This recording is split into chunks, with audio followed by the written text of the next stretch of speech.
નમસ્કાર મિત્રો, હું ડૉક્ટર મહેશ દાફડા. મિત્રો, આઝાદી પર્વના આ પ્રસંગે હું આપને એક મારો સ્વલિખિત એક આર્ટિકલ આપની સમક્ષ હું પ્રસ્તુત કરવા જઈ રહ્યો છું. હું અપેક્ષા રાખું છું કે મારો આ આર્ટિકલ આપને ગમશે. મારા આર્ટિકલનું આ ટાઇટલ છે આઝાદી પર્વના શૌર્યરંગી સુરોમાં સંવેદનાનો એક સૂર. આઝાદી પર્વના શૌર્યરંગી સુરોમાં સંવેદનાનો એક સૂર, આ મારા આર્ટિકલનું ટાઇટલ છે. મિત્રો, આજનો દિવસ એટલે રાષ્ટ્રીય અસ્મિતા જાગૃત કરવાનો દિવસ. આજનો દિવસ એટલે દેશના પ્રત્યેક નાગરિક માટે ગૌરવનો દિવસ.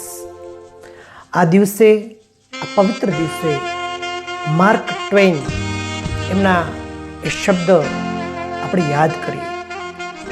તેઓએ લખ્યું છે કે ભારત એ માનવ જાતિનું પારણું છે. માર્ક ટ્વેઇનના શબ્દો હું આપની સમક્ષ પ્રસ્તુત કરું છું. ભારત માનવ જાતિનું પારણું છે, ભાષાનું જન્મસ્થળ છે, ઇતિહાસની તો જનેતા છે અને પરંપરાની પરદાદી છે, રીત રિવાજોની એ વડદાદી છે. આ દેશ એ ઘી દૂધની નદીઓનો દેશ છે. મિત્રો, માર્ક ટ્વેઇનના આ શબ્દો એ કોઈ વાર્તાના શબ્દ નથી. આ શબ્દ એ ભારતની સંસ્કૃતિનો એક અગાઢ દસ્તાવેજ છે. એક સમય એ સમગ્ર વિશ્વની નજર ભારત દેશની સંસ્કૃતિ હતી. ભારત દેશ એના માટે વિશ્વનો સૌથી ઉત્તમ અને પ્રેરણાદાયી દેશ હતો. સમગ્ર વિશ્વની નજર એ હિન્દુસ્તાનના સંસ્કારો પર હતી. મિત્રો, દુઃખની વાત એ છે કે આજે એવા કેટલાય દુશ્મન રાષ્ટ્રોની બુરી નજર આ દેશ પર આજે મંડરાયેલી છે. ભારતના ઇતિહાસમાં આપણે ડોક્યુ કરીએ તો સમ્રાટ અશોક પછી આ દેશના રાજાઓ અંદરો અંદર લડતા રહ્યા. પોતાના મર્યાદિત સીમાડા માટે થઈને ભારત દેશની વિશાળ સીમાઓને એ લોકો ભૂલી ગયા. પ્રાંતવાદ, ભાષાવાદ, સીમાવાદને કારણે એક ભારત, શ્રેષ્ઠ ભારત, અખંડ ભારત ધીમે ધીમે નાના નાના ટુકડાઓમાં વહેંચાયું. દેશના રાજકર્તાઓની, દેશના રાજાઓની આ નબળાઈને કારણે દિલ્હીના તખ્તો તાજ ઉપર મોગલો આવ્યા. પછી ધીરે ધીરે ધીરે આપ સૌ આ ઇતિહાસથી વાકેફ છો અને વિદેશી પ્રજાઓ આ દેશ ઉપર ધીરે ધીરે કબજો જમાવવા લાગી અને દેશ ધીરે ધીરે અધઃપતનની ખાઈમાં ધકેલાતો ગયો. મોગલોથી થયેલી શરૂઆત અંગ્રેજોએ આવીને અટકી. આશરે 800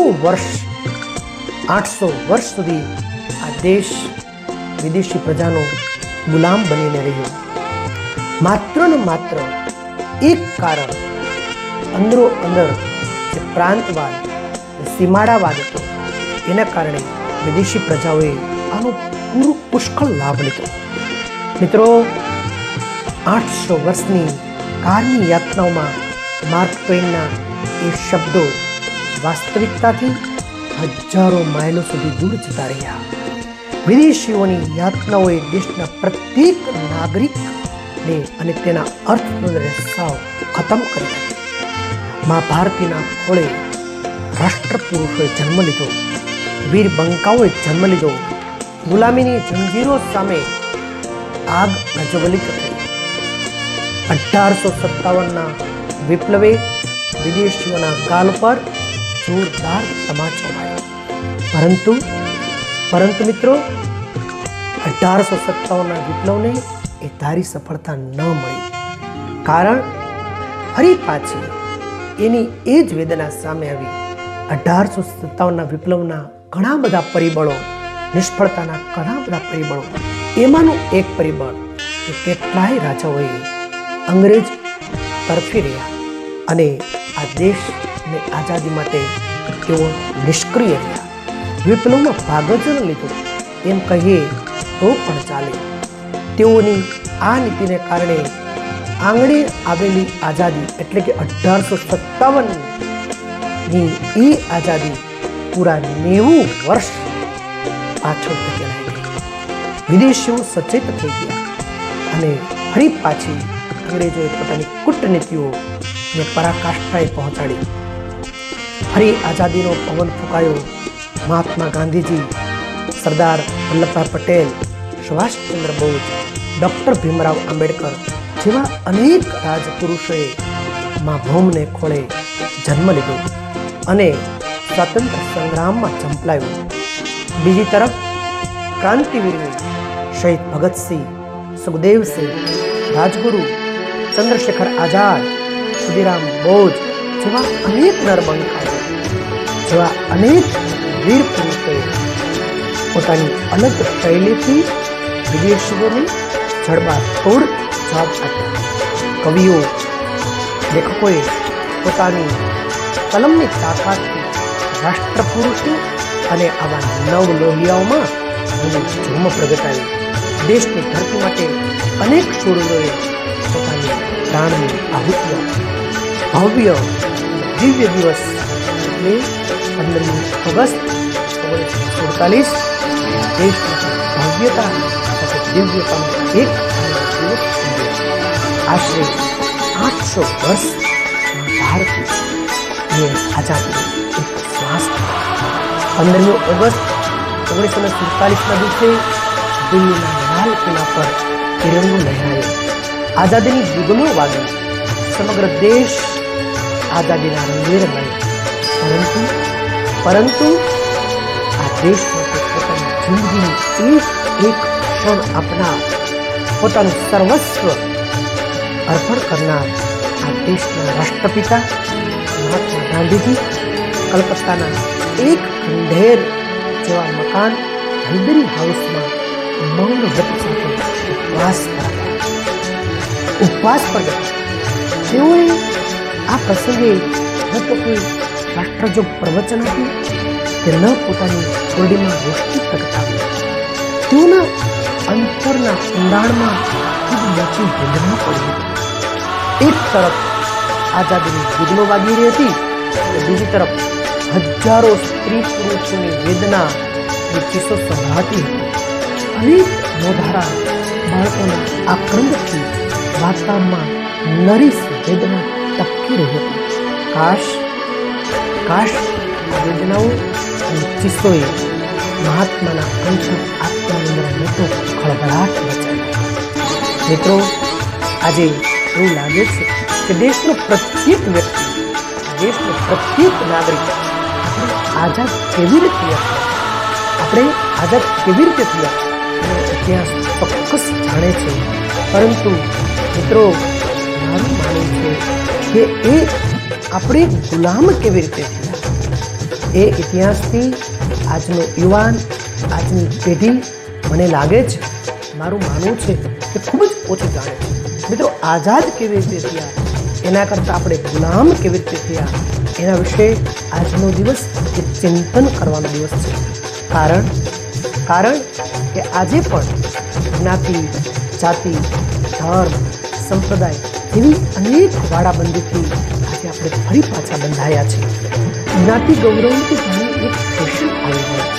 મિત્રો, ધોરણ 10માં કોઈ વિદ્યાર્થી 7% પાસ થાય કે એક ક્લાસ 3ની કોઈ પરીક્ષા કોઈ વ્યક્તિ પાસ થાય તો આપણે સૌ પ્રથમ છાપાઓની અંદર, માધ્યમોની અંદર જ્ઞાતિનું ગૌરવ એવા ટાઇટલ સાથેના ફોટા આપીએ છીએ. અને મિત્રો, ત્યાં સુધી નહીં પણ ઓલિમ્પિકની અંદર આ દેશની કોઈ દીકરી કે કોઈ યુવાન ઓલિમ્પિક મેડલ લાવે તો ગૂગલની અંદર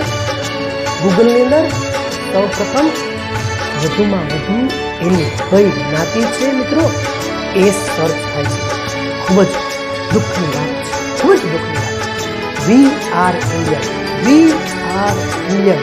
મિત્રો, આપણે આ જ્ઞાતિ જાતિના વાડામાંથી પર નહીં જઈએ તો ફરી પાછો એ ઇતિહાસ આપણે યાદ રાખવો પડશે કે આપણે ગુલામ કેવી રીતે થયા હતા.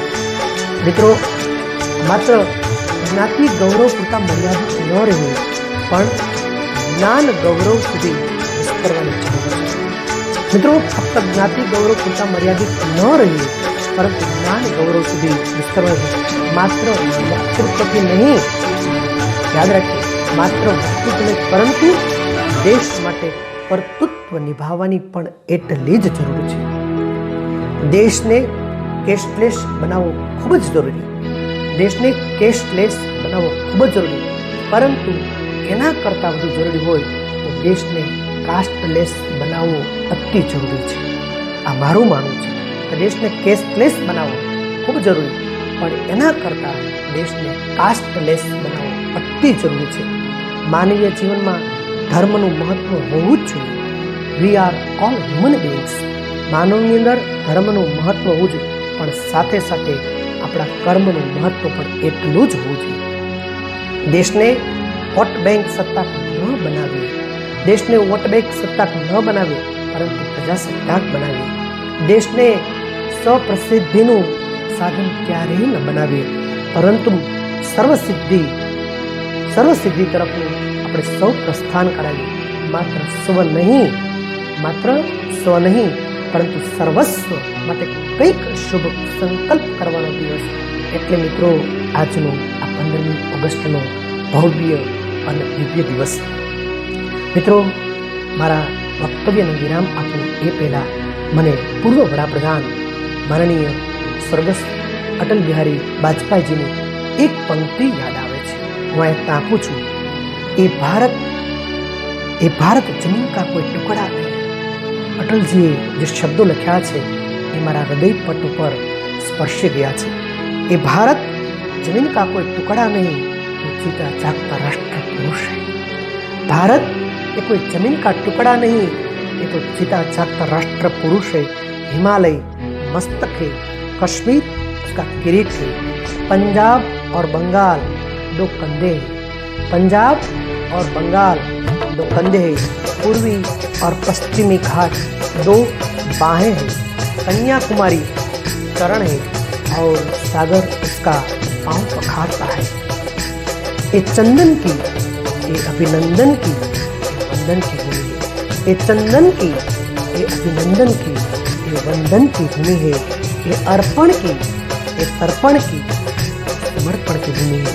ये अर्पण की, ये तर्पण की, ये समर्पण की भूमि है. कंकर कंकर में शंकर है, कंकर कंकर में शंकर है और बिंद बिंद गंगा जल है. जिएंगे भी इसके लिए और मरेंगे भी इसके लिए. मित्रों, अंते प्रभु ने प्रार्थना करी कि हे ईश्वर, हमने भारतना आ भव्याति भव्य वारसाનું જતન કરવાની શક્તિ આપ. અમને આ દેશની સંસ્કૃતિ, આ દેશનું સંરક્ષણ એ જળવાઈ રહે એવી અમારા બાહુમાં બળ આપ. ભારત માતા કી જય. જય હિન્દ, જય હિન્દ.